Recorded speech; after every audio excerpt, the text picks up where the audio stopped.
China and Shanghai, home to over 24 million people, the world's third largest city, which sits aside the Yangtze River, and this week plays host to the third stage of this year's Longines Global Champions Tour for its only stop in the Far East at the fabulous, purpose-built Shanghai International Equestrian Centre, boasting unrivaled facilities for horse, rider and spectators, and where in 2024, in its inaugural year, the Shanghai Swans took the team honours with Daniel Deusser and Piers Schweiter in the saddle. And it really is the most fabulous venue. Welcome to Shanghai for what should be a fabulous afternoon sport, a really difficult looking competition. Welcome, I'm Rupert Bell, delighted to be here in Shanghai for my first visit, but I'm also delighted to say, without further ado, I do have to introduce show jumping royalty. I feel very privileged in my first moment with the Global Champions Tour to be, well, I've interviewed them all over many years, but I'm delighted to say Ben Mayer, Max Kuhner and Daniel Deusser, who I just referenced there, last year's winning rider along with Piers Schweiter. Max, Ben, welcome. I'll start with you, Max, as the, I suppose, the team captain. This is a great venue. You've got fond memories, Daniel has, but managing these two, is it easy? Yes, it's easy. Okay, with these guys, it's indeed quite easy. It's not a decision by our team captain. It's always a decision we make together. They have the best feeling about themselves and the horses and how fit they are. And so we put our information together and then we find a team. So you've come up with your decision. Now, Daniel, you, as I mentioned, you were part of the winning team here last year, competing here for the first time. My first visit, it takes your breath away. This is some arena for you guys to be jumping in. Absolutely. This year we know what we had to expect. For all of us, it was the first time last year, first event, first show here at a beautiful stadium. Like you said, it was impressive. Infrastructure here is really, really great. For horses, for riders, for the grooms. They thought about everything. And when you have a long flight like that to a new venue, you don't always expect something like that. How is the jet lag? That's okay, actually.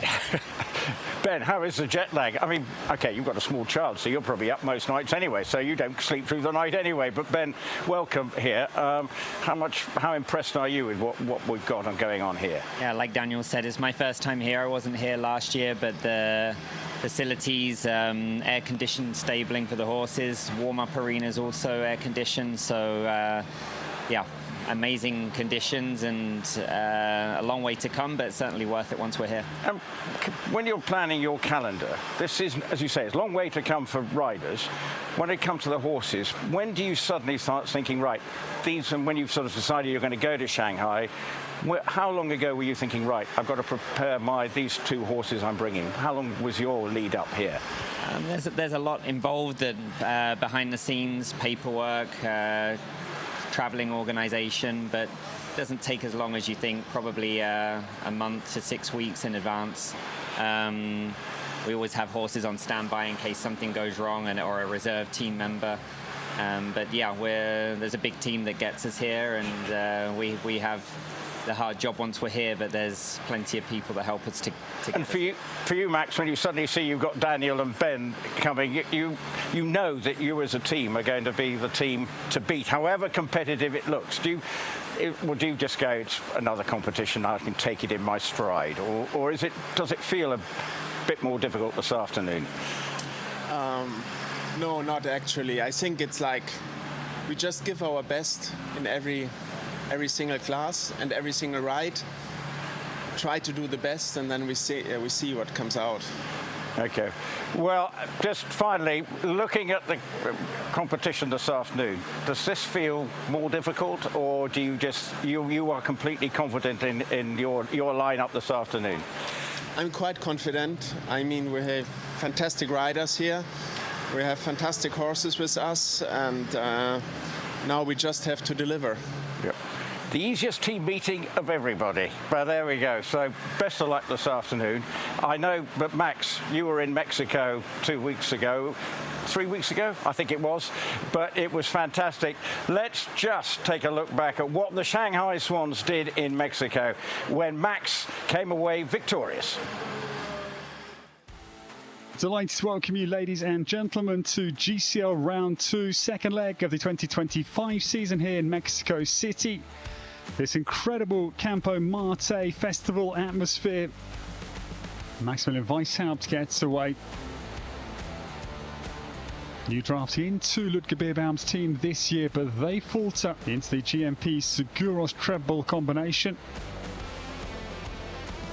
The team now to try and remedy the disappointing start to their year in Doha. They were 10th and Madrid in motion. Michael, the takeoff point. Performances that this man churns out week in, week out are quite... Michael comes home and it will be a time penalty as well. Shanghai Swans. And Max Kühne to maybe win 3 times here in Mexico City. The last fence for Max Kühne. What an afternoon for the pair for Austria and the man for Germany. Shanghai Swans come home with a stunning exhibition. The season's champions last year, having won 4 legs. Kansas are on the attack here. Conquidam comes to the GNP Seguros line. No, got a little bit out of Santa's hand just on the approach to the triple. Yeah, it feels amazing. I mean, it's like my first global tour.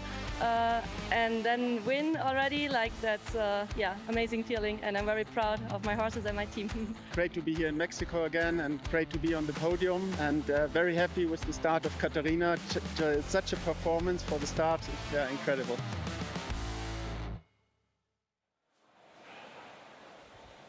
Great scenes at the end of stage 2 in Mexico City, with the Shanghai Swans coming out on top. But let's take a look at how it's unraveling.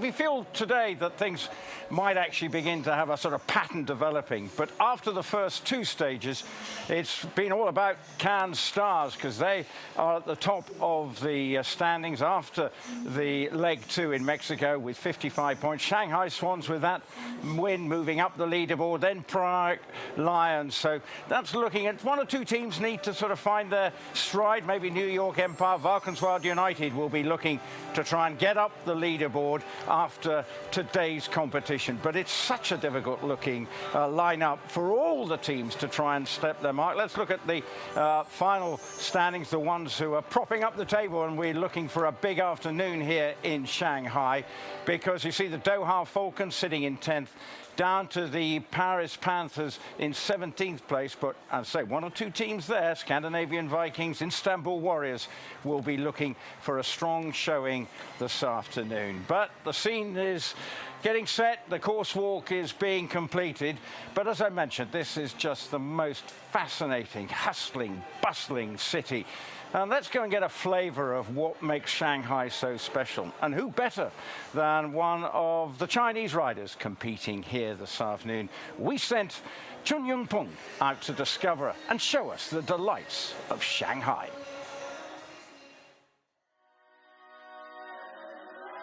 Hi, I'm Nathaniel Qingyu Peng.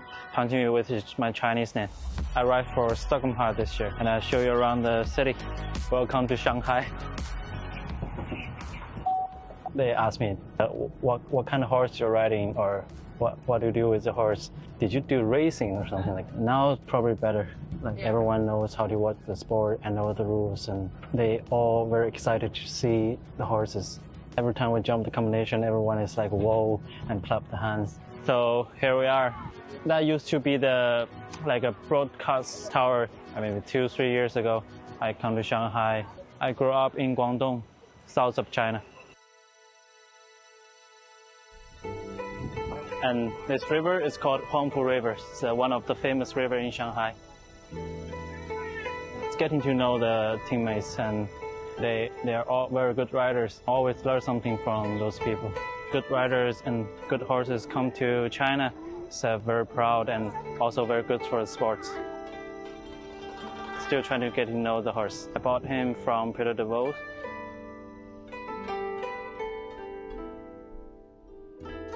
I'm trying to do less every day, like just less is more, less phone, less meeting people, less focus and be with myself more.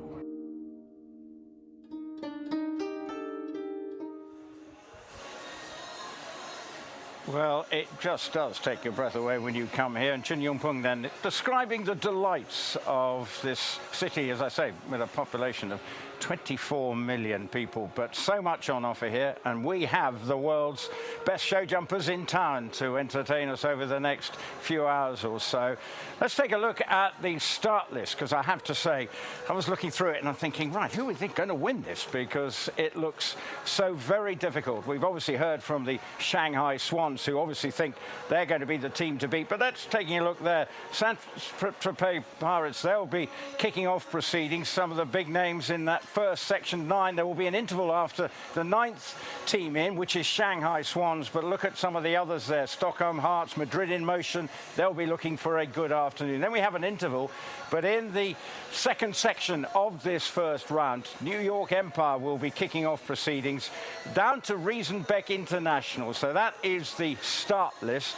And I have to say, as I just mentioned, you look through and you think, who's actually going to win this this afternoon? Well, I know he's done lots of research here this afternoon, because it seems appropriate to put the pressure on our commentator. He's been to the first 2 rounds in Doha and in Mexico, so he knows the lay of the land. Ed, delighted to see you. I never thought in all the years that we've been working together, we'd meet together in Shanghai. That sounds like a movie, but you know what I mean, Ed.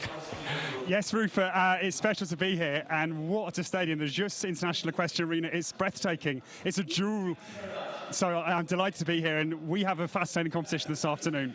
Now, we heard from Shanghai Swans, and looking at what they're doing first up, Ben Mayer and Max Kuhner, Daniel Deusser sitting out. When you're going through and doing your research, are they the team to beat, or do you look around and think there may just be 1 or 2 others who could have an impact? This sport, Rupert, is born of surprises. That is the exciting thing here. There's so many quality champions, but there's young stars. The likes of Zoe Conter caught my Mexico City, and the Mexico Amigos are great in Doha. So I don't think you can just look to Shanghai Swans. I think it's still open. Can Stars have been devastating. Last year's champions, first in Doha, second in Mexico. They are the informed team. They've got momentum. So I think trying to pick a winner is a fool's errand, really. It's open. It's going to be dynamic, and I think the track set by Peter Grant leads us into it's fair, but I think anything could happen. That sounds like you're sitting on the fence, and I don't do fence sitting, Ed, okay? I'm deeply on the fence. I'm squarely on it. Well, no, I've got to try. So, right, okay, then I want the top 4 then. If you're not going to give me the winner, who do you think are the most competitive-looking teams? You mentioned the heady mix of the young riders, vastly experienced. You know, we've got Henrik von Eckermann coming out. You know, you look through, it's mouth-watering what could be on show this afternoon. Yes, I mean, I would say Ismail Warriors are going to be interesting. Iliana is an informed horse with Henrik von Eckermann, won the Gothenburg Trophy in the Scandinavium this year, huge Grand Prix. And Simon de Lestre had a win with that horse in Mexico City. It's a young horse, Golden Boy, but I think they could be dangerous. Can Stars, they've got Messi van der Ruytershoff, Jana Friederike Meyer-Zimmermann's great veteran. Natalie Dean looks so good in Mexico City with a Kota M. The first round clear, Rupert, was just kind of effortless. So I think Can Stars, I'm looking at Ismail Warriors here, but Prague Lions, they were second in Doha. Well, it's going to be interesting. Now, the one rider, though, I know you know, we're going to hear from him shortly, is Victor Bettendorf. Interesting, after such a breakthrough year, and here he is competing. How exciting for him, competing for Madrid in Motion. Yeah, he's a very calm character, but he's devastatingly effective, Rupert. He's got this kind of disposition which the great horsemen have of being unruffled. Yet when it comes down to the wire, this man can deliver, as we saw in the playoffs, and we saw with the Rome Grand Prix win with Foxy de la Roque. So Victor, he's got a new team of horses. Talked to him yesterday. He's excited to be here, but yeah, again, he's a man to always watch. Ed, looking forward to hearing your commentary this afternoon. We're also going to send you out on the course to give us your thoughts on what the riders are going to be competing against. But we mentioned Victor Bettendorf. What a breakthrough end it was. He's now competing for Madrid in Motion, and it's a big moment for him as he now joins the various teams here this afternoon, and he is now with Dan Strange. Yeah, I'm down here with Victor Bettendorf. Victor, last season, 2024, was a real breakout season for you. All started with that win in Rome as a wild card. How did the season change your career? I think that was one of my biggest wins last year, or in my whole career. To get the chance to win a golden ticket for the super final was just more than a dream, and then to win it was, I still today I don't really realize, I think, what it really meant to my career. It took the sport a little bit as a shock. I sense it took you by surprise as well. Is that fair? Yeah, I think that's the least we can say. It was, actually the mare jumped amazing the whole season, but that she would turn out to jump these heights and to be competitive as she did, it's just, it was a dream come true. The mare you referenced, Foxy de la Roque, sensational for you. What was that partnership like? Obviously, she's now been sold. I knew her in and out because I rode her since she was 6. It was a homebred mare, so I knew her very well. We made a very special partnership together, I think. When I was sitting on her, everything felt really, really easy. So, it's a feeling I hope I will find again with another horse, but it was a really special bond. So the success of last year leads to the obvious move, the badge of honour, you moving to Madrid in Motion, joining the GCL. How excited are you for this move and to join them this weekend in Shanghai? I hope it will be good for me. I know for me it's a big chance, but now I want to help the team and to do as many clearances as I can. I think the horses I have now for the big class are not ready like they may have been last year, but my first priority is to do good for the team, so I'll try to do 2 clear rounds today and then to step up a bit during the season. You're jumping this weekend with Edu Aznar and with Manuel Salo as well. What conversations have gone on with you and them so far?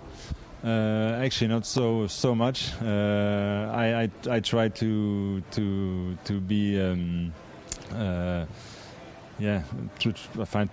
try to find my place in the team. These both guys have so much experience, so I will just try to do whatever they tell me to do and to try to do my best. Well, have a great weekend here in Shanghai, and who knows, we may have another surprise from you and the Madrid in Motion team. Victor, thanks for your time and good luck as well. Back to you in the studio. Well, best of luck to Victor, because he will be in the 5th team going in this afternoon's first round, and when he goes in the Madrid in Motion. So a big day for him, I have to say. It was just a fabulous end of the year with those victories coming bursting out of the pack in Rome and then obviously in Riyadh. Well, what of now? It's forget what happened last year. We're only concerned now with the 2025 Longines Global Champions Tour. This is stage 3. Course is set. We've heard from Ed, the fence sitter Ed. He wouldn't predict who's going to win, but now let's go and join him and find out what he thinks the course is going to ride like this afternoon. Thank you, Rupert. We now look at the course of Peter Grant from Canada for leg 3 here in Shanghai, GCL round 1. It's a fascinating course overall, 12 fences out on the track. There's a lot of questions. This is the last line they'll face. The Bao Yun vertical is 155 tall at fence 10. They then run down on 7 strides to 11A and B.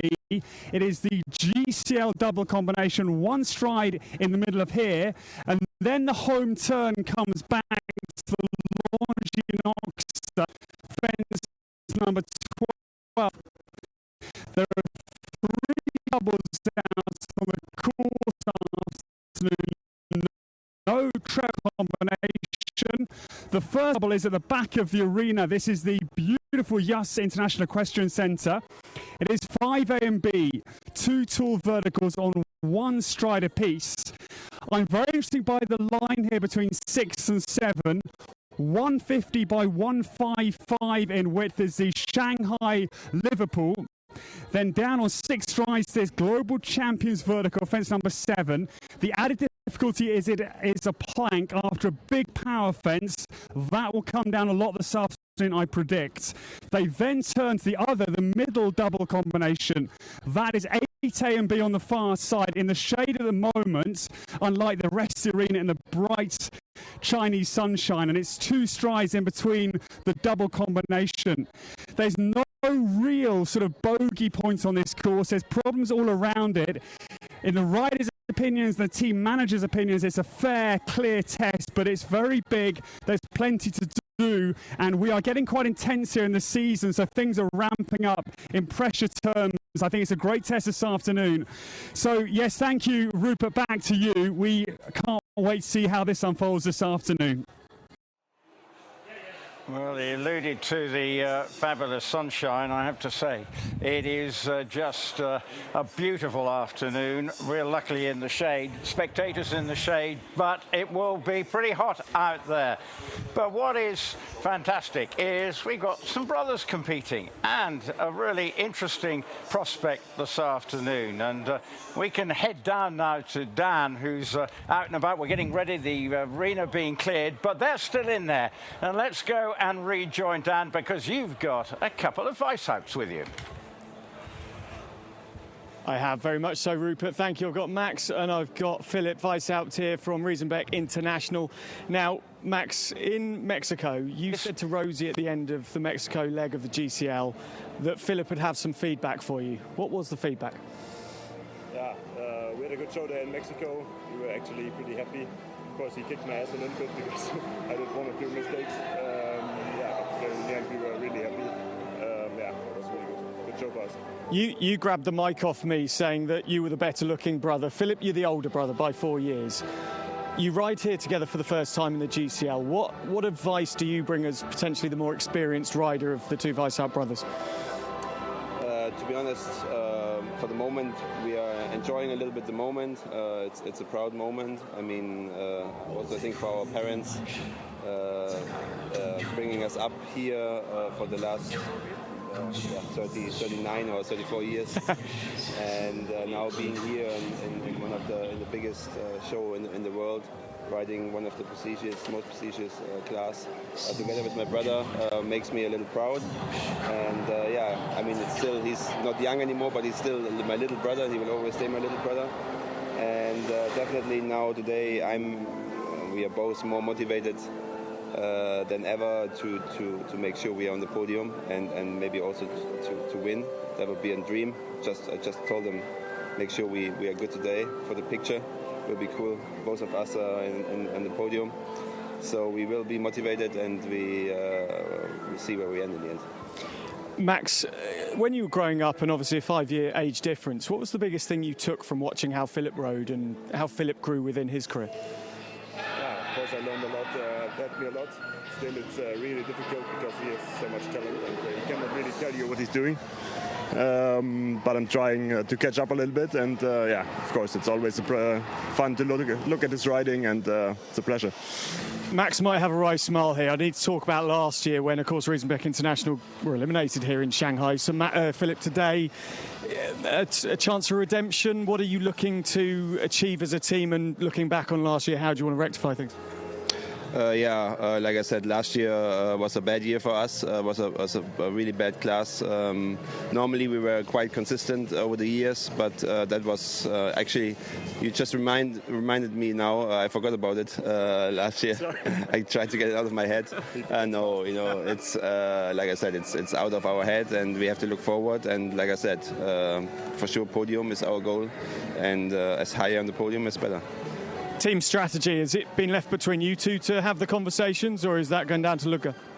Of course, Luca is involved.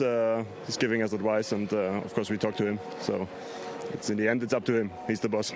Guys, to you both today, congratulations on both representing Riesenbeck International as brothers, and good luck as well. Rupert, it's a fascinating competition to come down here. So many different stories. Let's see, can the brothers be best here in Shanghai? Well, they will be last to go. Thank you, Dan. I know you're going to be pretty busy, so great to see the brothers here. The Riesenbeck International, as they say, they will be the last team into the arena. 17 will be their pitch. Maximilian Weishaupt and Philip both in this first round, so it will be interesting to see how they get on. No pressure on them.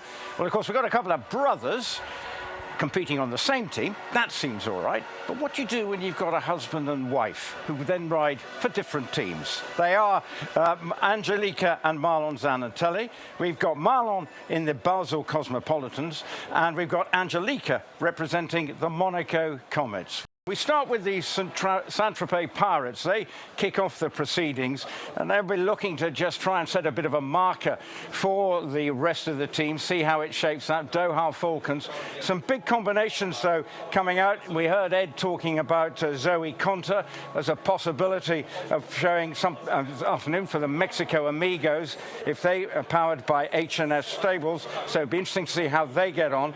Then we look at Madrid in Motion. We heard from Victor Bettendorf. They will be the 5th team into the arena here. Big moment for him. Looking further down, as I mentioned, Shanghai Swans, who will be kicking off with Ben and Max. That's Ben Mayer and Max Kuhner. Prior to that, we'll also see the Scandinavia and Vikings. They'll be coming in with Juv Reiling amongst their riders in this first round. Then we have a gap, and then we see Dennis Lynch, who's had a solid start to the campaign, and Scott Brash. And they will certainly be hoping for a big afternoon. Let's now go and rejoin Dan for Out and About and in the... let's go and rejoin Dan. I'm not sure exactly where he is. I think I can probably see him down by the in-out gate, but let's go and rejoin Dan. Yeah, we're here at the in-and-out gate with former world number 1, Henrik von Eckermann, now rider for the Istanbul Warriors, powered by Carpe Diem. Henrik, your first time on tour this season and for the Istanbul Warriors. What are your expectations today? They are high. It's me and Simon in the team, so I think we have a good team and a good chance. I'm riding Iliana, so I will see. Iliana, at this height especially, is in really, really good form. I think 5 from 8 clear rounds at 155. So in terms of, you're not riding King Edward in the GCL today, but you've still got that quality of horse behind you. Yeah, absolutely. And she is very, very quick as well. And she's a horse that feel more comfortable to go in a higher pace. So that's a nice feeling to go in the ring with. Looking at the course today, how did you feel it walked? What's your expectation? No, it's a very flowing course. That means, you know, it's no turnbacks. It's everything is just set to go with the flow. Hopefully, I find that flow as well. And yeah, we'll see. Losing the white armband, the world number 1. I saw your stuff on social media this week. Obviously, do you feel bad about it, or does it drive you forward more? I imagine with you, it's more a motivation.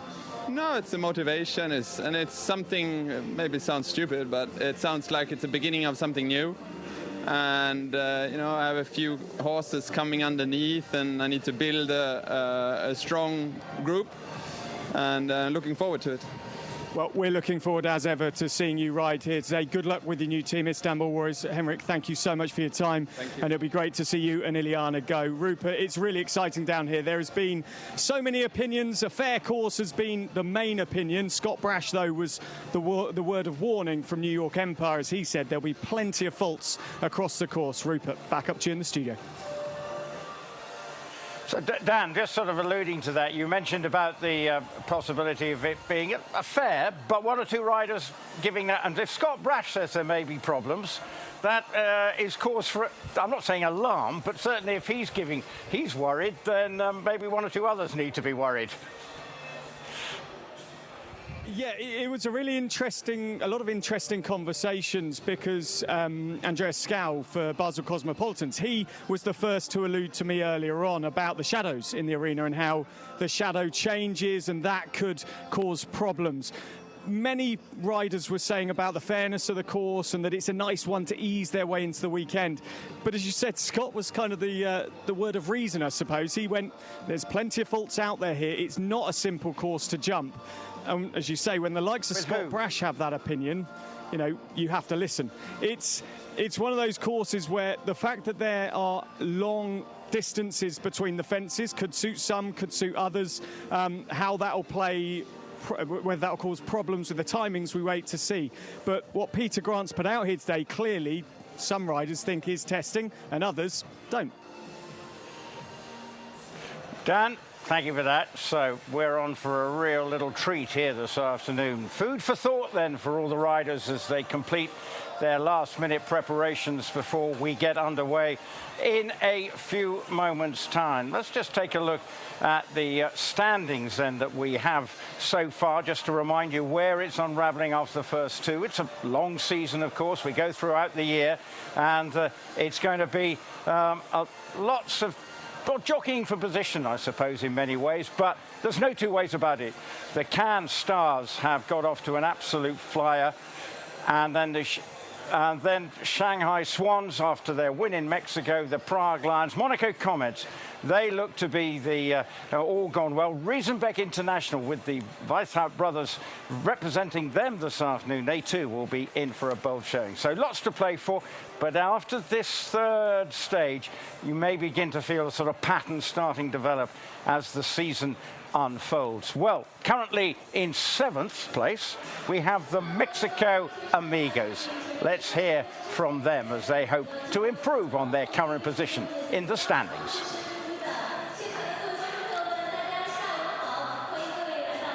Our couples theme today, we've got engaged couple from the Mexico Amigos powered by H5, Carlos Hank Guerra and Zoe Conter, to just react to the course. Carlos, you and Zoe have walked around together, you've talked it through as a pair. What's your view of the course? How do you think it'll ride?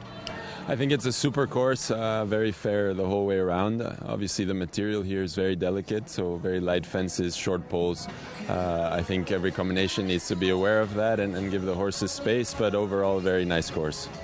Zoe, a lot of the fences are a long distance apart. How does that suit your horse? Pretty good. My horse naturally has a lot of energy, so she travels very nicely, which actually suits me perfectly. I can just let her go a little bit in her canter. And yeah, like Carlos said, it's a really good course, especially for the first big class of the week, first class in general. I think it will suit a lot of horses well today. It's a bright sunny day out here, as the sunglasses would attest to, but around the edge of the arena there is this shadow. That's been mentioned a couple of times. Carlos, you mentioned it to me a minute ago. How do you think that could play into the later parts of the round? Yeah, we've been here the last couple days and it changes a lot with the stadium roof and obviously the sun moving throughout the day. So I think some horses could be affected by it. We're not sure until we really get out there, but hopefully not so much. Both of you, thanks so much for your time. Good luck to Mexico Amigos from their home show in Mexico, now here in Shanghai. Let's see how they go. Rupert, back over to you. Well, we made sure Dan's had a sweaty afternoon already. We made him run around getting lots of interviews, but giving a sense of what we're in store for this afternoon. Could be a really fascinating combination. I think it's going to be hold on to your hats, because all things could change, not only from what happens in the first round, but then later on when there will be the changes to the team lineups and what could happen in round 2. And I think we're in for a very competitive competition over the next 3 or 4 hours. Really looking forward to seeing how it develops. And of course it will be getting underway very shortly here with the crowd moving in. There's a wonderful hospitality area behind me as they start to get ready for this, our first competition here this afternoon. Really looking forward to it. Don't go away.